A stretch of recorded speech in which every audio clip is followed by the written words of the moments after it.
అందరికి నమస్కారం. పులిని చూసి నక్క వాత పెట్టుకోవడం అంటే ఏంటో ఈ తమిళనాడు పాలిటిక్స్ చూస్తేనే అర్థమవుతుంది. అసలు అందరూ విజయ్ సీఎం అవుతాడా లేదా అని డిస్కస్ చేస్తున్నారు. బట్ మనం అసలు ఎమ్మెల్యేగా గెలవగలడా లేదా అనేది మనం ఈ వీడియోలో డిస్కస్ చేద్దాం. విధంగా అసలు విజయ్‌కి ఈ పొలిటికల్ ఇంటెన్షన్ ఎప్పటి నుంచి స్టార్ట్ అయిందో కూడా మనం ఈ వీడియోలో చెప్పుకుందాం.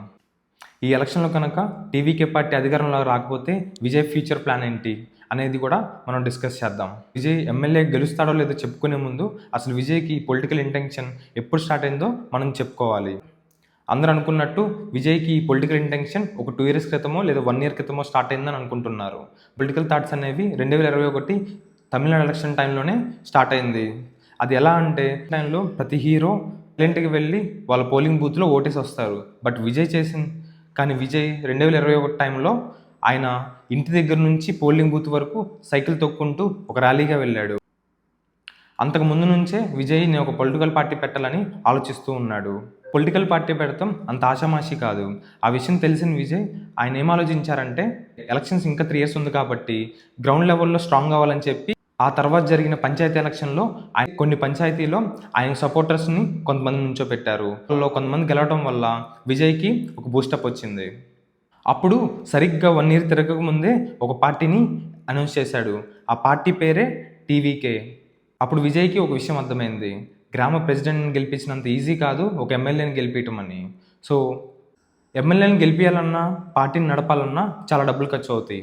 అప్పుడు విజయ్ ఈ ఫైనాన్షియల్ క్రైసిస్ని ఓవర్కమ్ చేయడం కోసం విజయ్ కొంతమంది కార్పొరేట్ పీపుల్ని అదేవిధంగా కొంతమంది ప్రొడ్యూసర్ని కలిసి వాళ్ళ చేత టీవీకే పార్టీకి ఫండింగ్ ఇప్పించుకున్నాడు. ఇప్పుడు పార్టీ పెట్టాము సరే, కానీ ఎక్కడ పోటీ చేయాలనేది ఒక పెద్ద క్వశ్చన్. దానికి యూత్ ఓటర్లు ఎక్కడైతే ఉన్నారో అక్కడ పోటీ చేద్దామని ఫిక్స్ అయ్యాడు.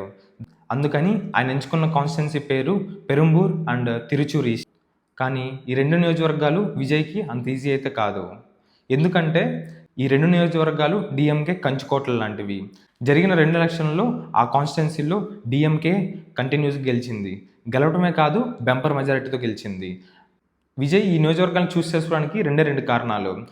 యూత్ ఓటర్స్ ఎక్కువ ఉండటం వల్ల, అదేవిధంగా 2 సార్లు కంటిన్యూస్గా డిఎంకే గెలవడం వల్ల మూడోసారి ఖచ్చితంగా వ్యతిరేక ఓట్లు నాకు వస్తాయనే ఉద్దేశంతో ఆయన అక్కడ పోటీ చేశాడు. జరిగిన 2 ఎలక్షన్లలో కూడా డిఎంకే పార్టీ ఎటువంటి అభివృద్ధి చేయలేదు కాబట్టి అక్కడున్న నార్మల్ ఓటర్స్ కూడా టీవీకే పార్టీకి ఓటేస్తారని చెప్పి విజయ్ భావించాడు. అసలు అందరూ విజయ్ సీఎం అవుతాడా అని డిస్కస్ చేస్తున్నారు. కానీ అసలు విజయ్ ఎమ్మెల్యే గెలవగలడా అని ఒకసారి ఆలోచించారా? అసలుకే అది డిఎంకే కంచుకోట. అందులోనూ డిఎంకే దగ్గర చాలా డబ్బులు ఉన్నాయి. విజయ్ పోటీ చేయడం వల్ల డిఎంకే చాలా ఫండ్స్ ఆ నియోజకవర్గాలకి రిలీజ్ చేసింది. విజయ్ ఎమ్మెల్యే గెలవచ్చు, గెలవకపోవచ్చు. బట్ కానీ నా వ్యూ ఏంటంటే విజయ్ ఎమ్మెల్యే గెలవకపోవడానికి కొన్ని కారణాలు అయితే ఉన్నాయి. విజయ్ పోటీ చేసే కాన్స్టిట్యున్సీలో విజయ్కి ఎంత ఫ్యాన్ బేస్ అయితే ఉందో అజిత్ అనే ఒక యాక్టర్కి కూడా అంతే ఫ్యాన్ బేస్ ఉంది. మీరు ఈ యొక్క విషయాన్ని గమనించినట్టయితే తమిళనాడులో విజయ్ ఫ్యాన్స్కి అజిత్ ఫ్యాన్స్కి అస్సలు పడదు. అజిత్ ఫ్యాన్స్ ఓట్స్ ఆటోమేటిక్గా డిఎంకేకో అన్నా డిఎంకేకో ఆ ఓట్లు అనేవి ట్రాన్స్ఫర్ అయిపోతాయి. అసలు విజయ్ ఎమ్మెల్యే అవటం ఎందుకంత కష్టమో మన వ్యూతో మనం చూద్దాం. మీ అందరికీ అర్థమయ్యే విధంగా ఒక ఎగ్జాంపుల్తో చెప్తాను. ఒక నియోజకవర్గంలో 1,00,000 ఓట్లు ఉన్నాయి అనుకుందాం. ఆ 1,00,000లో 10,000 ఖచ్చితంగా పోలవవు. మిగిలింది 95,000. 95,000లో నోటాకి 2,000 నుంచి 3,000 ఓట్లు అయితే ఖచ్చితంగా పోలవుతాయి. మిగిలింది 87,000 ఓట్లు. ఎప్పటి నుంచో ఉన్న అన్నా డిఎంకేకి తక్కువలో తక్కువ 20,000 నుంచి 25,000 అయితే ఖచ్చితంగా పోలవుతాయి.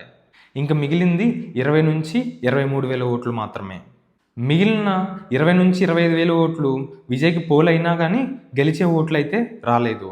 ఒక నియోజకవర్గాల్లో 3 పార్టీలు కనుక పోటీ చేస్తే ఏ పార్టీకైనా సరే మోర్ దెన్ 35% ఓట్ షేర్ వస్తేనే ఆ పర్సన్ ఎమ్మెల్యేగా గెలవగలడు. ఇప్పుడు మనం చూసినట్టయితే విజయ్కి అంత ఓట్ షేర్ వచ్చే పాసిబిలిటీ అయితే లేదు. అందుకే విజయ్ తెలివిగా 2 కాన్స్టిట్యున్సీని ఎంచుకున్నాడు.